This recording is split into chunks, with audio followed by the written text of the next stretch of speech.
Hi friends, అందరికీ నమస్కారం అండి. ఈరోజు ఉప్పాడ హార్బర్లో మార్నింగ్ పట్టాం కదండి చేపలు. నిన్న నైట్ ఎర్లీ మార్నింగ్ వచ్చాము. ఈ చేపలు ఇప్పుడు కర్రీకి రెడీ చేస్తున్నామండి. ఒక చేప నేను తీసుకున్నాను, వేరొక చేప మా ఫ్రెండ్ తీసుకున్నాడు. అయితే మొత్తానికి మనకు కావాల్సిన ఇంగ్రీడియంట్స్ అండి ఈ కర్రీకి: 3 ఉల్లిపాయలు, 2 చిన్న టమాటాలు, 10 పచ్చిమిర్చి నిలువుగా కట్ చేసుకోవాలండి. అలాగే బెండకాయలు మధ్యలో కట్ చేసుకుని పెట్టుకున్నానండి. 2 పుల్ల మామిడికాయలు కూడా తీసుకున్నాను. ఈ విధంగా మనం కర్రీకి కావాల్సిన ఇంగ్రీడియంట్స్ రెడీ చేసుకున్నానండి.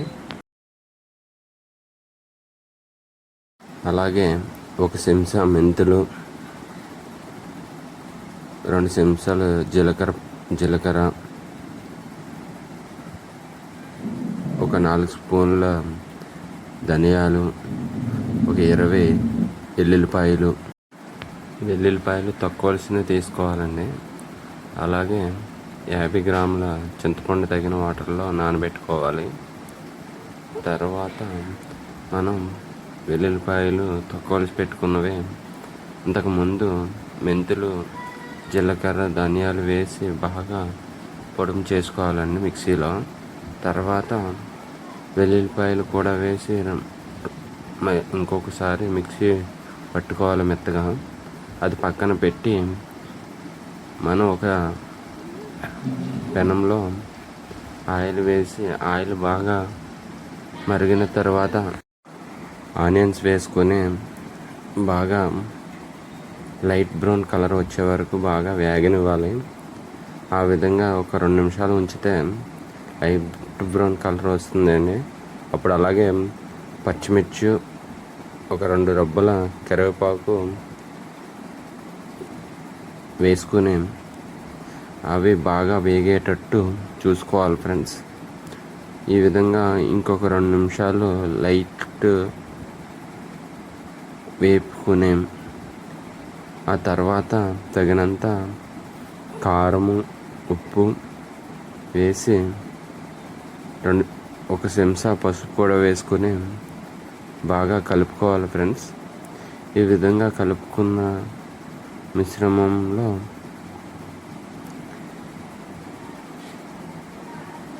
10 నిమిషాలు ఉంచుకొని బాగా దగ్గరకు అటు ఇటు కలుపుకుంటూనే ఉండాలి ఫ్రెండ్స్.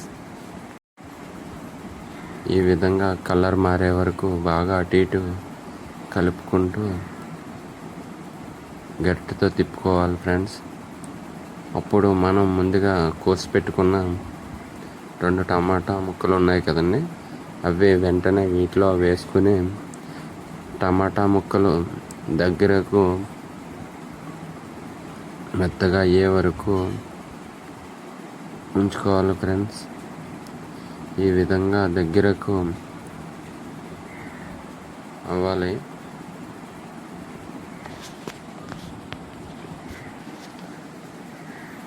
చూడండి ఫ్రెండ్స్, ఈ విధంగా మనం దగ్గరకు అయ్యే వెంటనే కొంచెం అల్లం వెల్లుల్లి పేస్ట్ వేసుకుని పచ్చివాసన పోయే వరకు ఉంచుకోవాలి. అలాగే మనం ముందుగా ఆడించి పెట్టుకున్న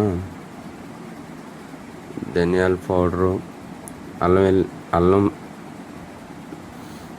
వెల్లుల్లిపాయలు మిక్స్ చేసి పెట్టాం కదా ఫ్రెండ్స్, ఇవన్నీ వాటిలో వేసుకుని ఈ విధంగా ఆయిల్ పైకి తేలే వరకు, పచ్చివాసన పోయే వరకు ఉంచుకొని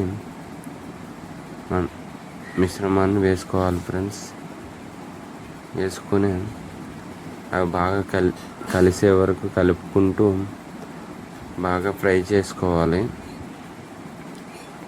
ఈ మిశ్రమం బాగా కలిసే వరకు కలిపి ఈ విధంగా ఆయిల్ పైకి వచ్చే వరకు చూసుకోవాలి ఫ్రెండ్స్.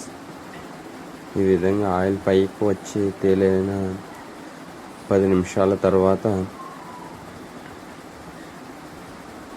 బాగా మరగనించి అప్పుడు చేప ముక్కలు వాటి మీద వేసుకుని ఒక 2 నిమిషాల పాటు మూత పెట్టి ఉంచాలి ఫ్రెండ్స్. 2-3 నిమిషాలు మూత పెట్టి ఉంచిన తర్వాత ఈ ఆవిరి ఆ ముక్కకు పడుతుంది, బాగా పడుతుంది. ఆ తర్వాత మనం ముక్కను ఒక్కో పీస్గా అటు ఇటు తిప్పాలి. ఎక్కువగా తిప్పితే ముక్క ఇడిపోవడం జరుగుతుంది. అందుకని ఒక్కొక్క పీస్ కిందే వీలుగా తిప్పి ఆ గ్రేవీ ముక్కకు పట్టుకునేటట్టు ఉంచుకోవాలి.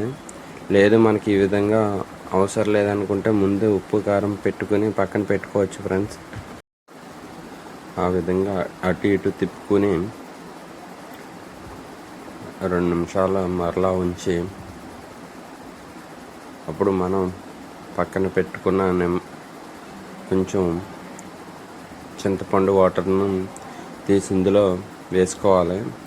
అప్పుడే కొంచెం మామిడి ముక్కలు కూడా వేసుకుని బాగా గిన్నెతో తిప్పుకుని అటు ఇటు ఒక 20 నిమిషాలు ఉంచాలి. ఆ తర్వాత దగ్గరికి మరుగుతున్న టైంలో బెండకాయలు, పచ్చిమిర్చి వేయాలి.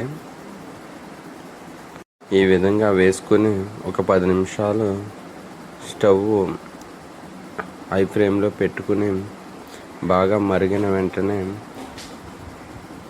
ఈ విధంగా వస్తుంది ఫ్రెండ్స్. అప్పుడు స్టవ్ ఆపుకొని ఉంచేసుకోవడం. మీకు ఎంతమంది